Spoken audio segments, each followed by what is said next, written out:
Now listen to this. This is mind-boggling. This is just too much. This hadith is too much. As in, it's so powerful. If you were to reflect on it, you should, maybe faint. When Allah loves a slave, He calls on Jibreel. Who's Jibreel? You know who Jibreel is? The greatest of the malaika, as far as Ahl Sunnah wal Jama'ah. The one whom when the Prophet ﷺ saw, he fainted alayhi salatu wasalam, because of his wings had covered the horizon. Jibreel, the angel who's responsible for the most virtuous thing, which is conveying the revelation from Allah to the messengers of Allah. Jibreel, and what do you know about Jibreel? Allah said, whoever is adu, whoever is an enemy to Jibreel, then Allah is the enemy to the disbelievers. Allah defended Jibreel in the Quran. Jibreel, the one who took the Prophet ﷺ in Al-Isra al-Mi'raj, in the ascension to the heavens. Jibreel, the malak, which we don't know what to say about, because of his honor and his virtue in the sight of Allah. Allah will call on him to share with him the love which He has for you. Allah doesn't need to do this. He could not do this, but Allah likes to do this, so He does it. He says, I love Fulan. Now I want you to think that Fulan is you. Whatever your name is, Ahmad, Mayroob, whatever your name is. Imagine Allah above the heavens, above the throne, in His greatness, in His majesty, which is beyond our human comprehension, calls out to Jibreel to inform him that He loves you. And then only that, فَأَحِبَّهُ, then He commands Jibreel to love you also. So Jibreel now loves you. Allah and Jibreel love you. But it doesn't end there. Jibreel then will call upon the inhabitants of the sama. Who are they? All the malaika. How many? We can't even count. Trillions and trillions of malaika which Allah created beyond our, again, human comprehension. All of them are commanded simultaneously to love you. First Jibreel says, Allah loves Fulan, so now you have to love him. Then all of the angels in the heavens love you. Then Allah will place acceptance for you on earth. So people will love you. Not everyone. You may be saying, why do I have enemies? People who love the Sunnah will love you. The people who love Allah and His Messenger will love you. The people who are upon the correct aqeedah and methodology will love you. Other people may hate you because of a problem in them, not because of a problem in you. Because you may say, well, this fasiq, this evil, disobedient person doesn't love me. Don't expect him to love you. He loves people like himself. Who will love you? Righteous people. Righteous people. They don't know why. They don't even know why. You've never even given them $1 or a rial or a pound. You've never done anything for them. Maybe you scream at them. Maybe you do other things. It's Allah. Why? Because Allah had loved you first, then Jibreel had loved you first, then the malaika loved you afterwards, then Allah put acceptance for you on earth, so people have no choice but to love you. We ask Allah to make us among them. Now what better than that? What else do you want? What else do you want? What? If you're a person whom Allah loves, in every movement you go, you do, you pray, you sleep, whatever you do, you are among those whom Allah loves and Jibreel loves and the angel loves. What else do you want, ya akhi?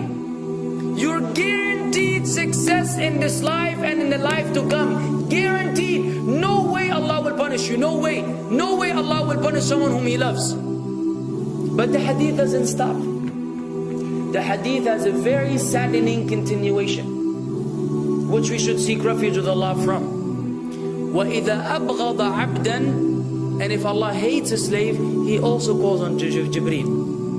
And He informs Jibreel that He hates this person. So He will command Jibreel to hate this person. Then Jibreel will tell the angels to hate this person. Then Allah will put hatred for him on earth.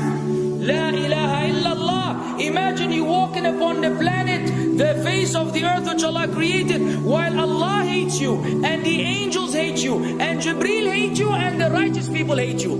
What a sad state for a human being. And ikhwan, we could be one of those as well. If you are prideful, arrogant, you are qualified for this hatred, because Allah does not love kulla mutakabbirin jabbar. Allah does not love the arrogant, the prideful. If you go against the sunnah, then Allah does not love those who go against the sunnah. If you don't observe taqwa, and you don't observe ihsan, and you don't observe tawbah and tatahur, then again we are disqualified. If you, many things which we can mention, many things which will bring about Allah's hatred and deprive us of Allah's love. It's a very sensitive situation, meaning right now, you have to be one of these two. Either Allah loves you or He doesn't. But there's always good news, even for those people whom we can be amongst. It's not too late because you're alive. It's not too late because it's Ramadan. It's not too late because you're breathing. Even if you led a life of someone who had attained Allah's hatred, if you were to return to Allah, then Allah will love you and be happier. He will be so happy with your tawbah than a man who lost his mount in the desert. Upon it was his food and his drink, and then he waited under a tree for death. And all of a sudden he opened his eyes and he sees his camel or his horse or whatever that was right in front of him. And he gets so happy, he said, Allahumma anta abdi wa ana rabbuka. Oh Allah, you are my slave and I am your Lord. Kufr. He said a statement of kufr, but the Prophet ﷺ said, أَخْطَأَ مِنْ شِدَّةِ الْفَرَحِ. He made a mistake because he's so happy. You know when you're so happy that you may say things against what you want to say? When you're so happy that you just, you say words that mean nothing to anyone, Allah is happier when you return to Him than that person. What else do we want? For how long are we going to stay away from Allah? For how long are we going to lead the life of the heedless? For how long are we going to go against the sunnah? What are you waiting for? Death? Death. حتى إذا جاء أحدهم الموت قال رب ارجعون لعلي أعمل صالحا فيما تركت كلا. Until when death comes to one of them, you say, oh Allah, allow me to return so that I may do good in that which I left behind. And it will be said to him, no, it's only a word. إنها كلمة هو قائلها. It's nothing but a wish and a word he will have. It will not be fulfilled. Let us not wait for death, ya akhwan. If each one of us here, by Allah, if each one of us here acted upon the sunnah, lived according to the sunnah, and invited people to the sunnah, and enjoyed what is good, and forbade what is evil, wallah, we will make a major change in the city in which we live. And if Muslims hearing this all over the world had that same attitude, then we will change the condition of the whole ummah. So no enemy can come and play games with us. We will squash them, all of them. Because Allah will defend. إِن تَنْصُرُ اللَّهِ يَنْصُرْكُمْ وَيُثَبِّتْ أَقْدَامَكُمْ. If you aid Allah's deen, Allah will aid you and will keep your feet firm. But we don't even live according to the sunnah, let alone be given victory over the enemies. So we're being humiliated in everywhere we go in the world. So let us make that change. Now that Ramadan is here, now that you've been given this sudden inclination towards good, if we don't succeed, if we don't take advantage of this month, wallahi, we are losers. If Ramadan ends and you are the same way you were before Ramadan began, then one of us is a loser. If we don't return to Allah after Ramadan, then we are losers as well.